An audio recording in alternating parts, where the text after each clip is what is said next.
Hello everyone, this is Al-Fadi, and thank you so much for joining us in this video series on the Quran and its ahruf and qira'at. Last time, Dr. Jay Smith, with me here in studio, mentioned something really interesting at the end. He kind of like issued a challenge to anyone to show him a Quran that is a 7th century Quran, written before 652, and the date, of course, has to do with Uthmanic collection, that this particular Quran, if found, will match the Quran that we have in our hand today, and it has the same number of basically chapters or surahs, 114, and the list can go on and on and on. Now, here's an interesting thing that I would like to bring up to the table today. Even if you find something like this, the question is, are you going to find a Quran that could be read in the exact same way as we read it today? And Dr. J, we're going to talk about the diacritical variance. Okay.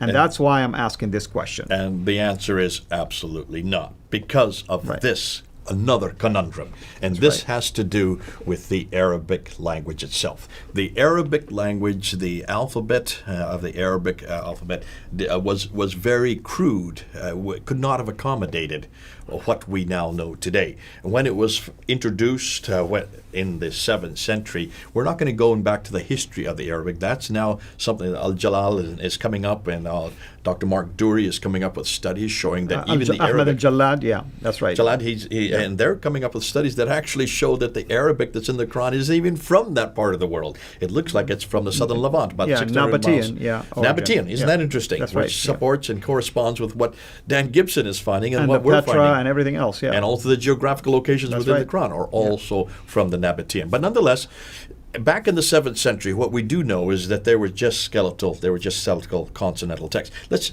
look at this slide here, and let's take a look at this one here. In fact, I want to show you these two pages from two different manuscripts. On the left is the Samarkand manuscript. On the right is the Sanaa manuscript. You know all about that one on the right, don't you? That's right. And you know what? As someone who's been looking at these manuscripts a lot, and other manuscripts, like for instance the Samarkand, I have the entire, basically copies or images of these folios available to me. Even as an Arab speaker, I can assure you, by looking at it alone, you won't be able to tell every single word sometimes. You have to be careful. For you to read that, of course, it's very small print right here, but if the ones that are on your computer, you pull them up, you enlarge them. For you to read it would be very difficult. And why would it be difficult to read it? It will be difficult if you don't have something to check against, and that's where the problem lies. I remember, I think it was Adnan Rashid. Is it? I think Adnan Rashid, his full name. I just want to make sure I'm respectful. I'm not butchering Adnan his Rashid name. is his name. He's a good friend. I've known him for about 20 years. So Adnan Rashid, I think the other day, I think he was with even Brother Farid, and what he was doing is he's looking at the Birmingham folios, and he's saying, "Oh, praise God! Look, we have the exact same thing in the Birmingham folios as it is in our today's Quran." But here's the problem: he was looking at today's Quran and reading it that way. Without today's Quran, you won't be able to tell how you pronounce certain words. Yeah. And that's, like there are some words like Allah, you can tell right away, this is Allah. Okay, I can read that word. Maybe this is min, maybe this is wow.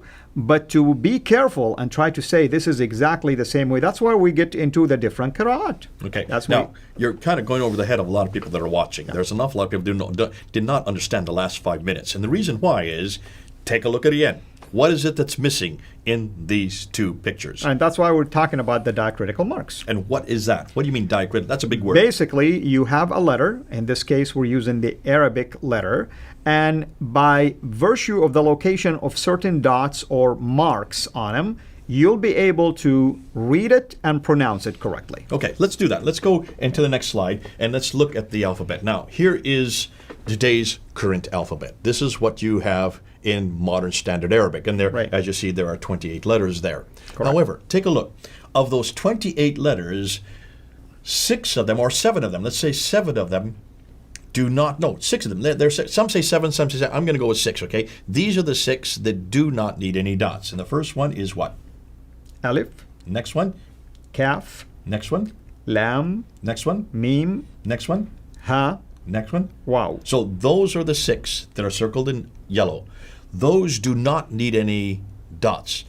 Right. All the other 22, however, 22 of them do, don't they? which means the vast majority. So for some scholars, it depends on which scholars you're talking to. Some scholars say that in the 7th century, there were really only 16 letters, 16 skeletal letters. Yeah. And I want you just to leave this for a second here in front of everybody. Folks, look at the letter to the left of Alif, way at the top. You see how many other letters look almost the same, but the different location of the dots? So the ba, the ta, and the tha. That's right. The same thing with the one right after the tha, the jim. Look, the jim, the ha, and the kha. Looks almost the same. You have the da and the thal. The same. Ra, za. The same. Sin, shin. The same. Sad. You see, we have some problems here if you don't know the location of these dots. Let's just look at one letter. Yeah. Let's just do it. Let's take a smiley face. I like to call it a smiley face, okay? Right. It's one of the most constant of letters. And remember, in every word you always have 3 letters for its root. A root of the Arabic word is always 3 letters, and that's 3 radicals, exactly. 3 radicals, they call them. Yeah. And when you go into a dictionary, you always go to the 3rd person singular because that's the root for every major word, for every word that's in the dictionary. So let's just look at one of those letters. What happens when you put one dot above it? Above it, it will be nun. Which is like the N in English. That's right. Okay? What about 2 dots above it? Ta, like the letter T. Like the letter T, okay. Yeah. What about 3 dots above it? Tha, which is the letter like TH. The tha, the, okay? Yeah. So those already, just by putting 3 different dots, you get 3 different letters. Nun, ta, and tha, right? That's right. But it's more than that. You can actually get more than that. Let's then take that same smiley face, and now let's put 1 dot below it. That's ba. Which is like the B. Yeah. Okay. 2 dots? Yeah, like the Y. Y. Like the Y instance, sound. that's one example. So here you can get 2 more letters on that dot, just with that same smiley face. So really, when you look at them, we'll put them up. Their first one, na, ta, tha, ba, ya. Ooh, tu, tu, tu, tu. There you get 5 different letters, 5 different dots. These did not exist in the 7th century, which means you have 5 different variations on just one smiley face, and we're not even looking at the vowels yet. That's right. Because what are the 3 vowels? The Arabic vowels here? Yeah, the Dhamma, the Kasra, and what are they? What are the sounds they make? Dhamma is like it adds basically, the way you pronounce something. It'd be like an oo sound. Exactly. So you say. And the fatha, what would that sound be? Fatha is like it will, open the way you say something. Like for instance, you say ta. That's almost like saying something with a fatha. Ta. So if I would put a Dhamma, two, and then the Kasra would be T. Okay, so it's the a, the u, the a, and the e sound. Yeah. So those are the 3 vowels, and they're the short ones. And then we know there's also long ones. So really, we're talking about 5 dots and 3 vowels, and that did not exist in the 7th century. That's right. At least entirely. There were some cases that you have come up with that may show some dots beginning in the 7th century. And that's why we see some manuscript. You find like the scribes will go back to older one and they start adding these dots to make it easier to read. Okay, now let's take the same exercise we've just done and let's put 3 of these smiley faces together. What happens? When you put 3 smiley faces together, you can get, and let's go on the slide there, you can get as many as 19 different words. At least. At least. Because you have found even more than this, haven't you? You could come up with more. It depends on how creative you want to be with these basically words and dots and diacritical marks. It could be house, or it sprouted, or stayed over, or a girl or daughter, she built, stood firm, grew, we repent, he repents, she repents. It could be he spreads, or he broadcasts, she does it, or we do it. He fixed, she destroyed, we destroyed, you destroyed, it was destroyed, or I repented. Yeah, and the word, for instance, for grew, right there, as you can see it over there, which is nebata, I can make it a verb and say nebata, meaning cause to grow. I mean, you can make it a verb, just by adding, dhamma, shadda, things like that. In this case, the shadda basically helped with that. And now it sounds like a verb versus a noun, for instance. Can you then understand why the Arabic, these earliest manuscripts that didn't have any of these dots, didn't have any of these vowels, could be really read many, many different ways, depending on who decided to put what dots, what vowels where. Yeah. And that is the beginning of the Qira'at and Ahruf conundrum. Absolutely. And, again, back again to the verbs. The word for grew, nabata, that's in past tense. You can make it imperative, nabata. That's an imperative, So a lot of things can change here. And this is why, for instance, we have some readings say qul, others will say qal, right? He big said or difference. say. Exactly. Imperative. Yeah. Grew or grow. You do it. Grow. So you're right. Imperative, for people who don't know, means it's a command. Yeah. So it's fascinating that with that kind of freedom, and anybody then reading the text that had no dots, and then suddenly the dots are there, you're going to put the dots different places. Once you put dots with it, if you have five different possibilities with one smiley face, and then you have three letters next together, so that gets you 15 different possibilities. To say nothing of the vowels, the dhamma, the kasra, and the fatha, you can imagine the variations, the variety, the main enormous amount of freedom you have to put dots and vowels. Depending on what you think the context is, you're going to get lots of different variants, and that's what the qiraat and the ahruf difficulties are. That's correct. And we're going to close, but I want to go out on a limb here, Dr. J. It is for reasons like this that even if you find a 7th century complete Quran, you're not going to find one with this system, because this was added later from Islamic owned sources. They tell us that was added later. But here's the thing.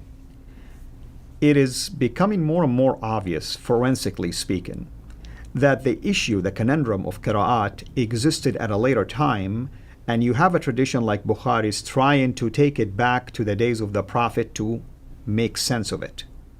It is because of the lack of these dots that the different qira'at existed, the different readings, and Bukhari had to come to the rescue by making a claim of something that happened at the time of the Prophet that justifies these things. Without thinking and knowing and understanding that he cannot make that claim. We're going to get to that later on in one of the episodes when we look at that claim, because people are not thinking through.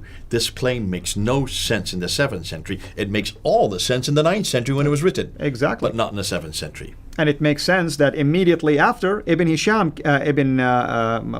Mujahid came in to try to canonize it, because there was a lot of them already. Yeah. So which ones were revealed, and he has to come to the rescue as well.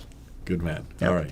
Well, thank you so much. What is it that we're going to talk about next time? We're going to then look at some of these Qurans. We're going to actually introduce some of the things that we have here on the table. We're going to start showing you that there is 30 of these official, that's just the official ones. We're going to show you where they came, how they came, and we're going to look at 2 different centuries. We're going to look and see what the 7th century reference, what the traditions tell us about the 7th century readings, in contradistinction to the 8th century actual readings when they were actually introduced. Very well. Thank you so much. Thank you, everyone, for being here with us. We cannot wait until the next episode as we begin to continue with our process of unpacking all of these interesting finds. And also in this case, we'll look at these 30 different samples. At least we're going to look at some of them. Thank you, Dr. J, and thank you, everyone. God bless you. Until we meet again, have a blessed day. Thank you for watching this video. Be sure to like and subscribe to our channel, CIRA International. Also, click on the bell so that you can receive notifications whenever we publish a new video or we go live. And I would like to appeal to you to consider becoming a Patreon patron by clicking on the link right below, and that way you can give towards the production of these videos. There are also other options for you on how you can give to our channel. So thank you from the bottom of my heart.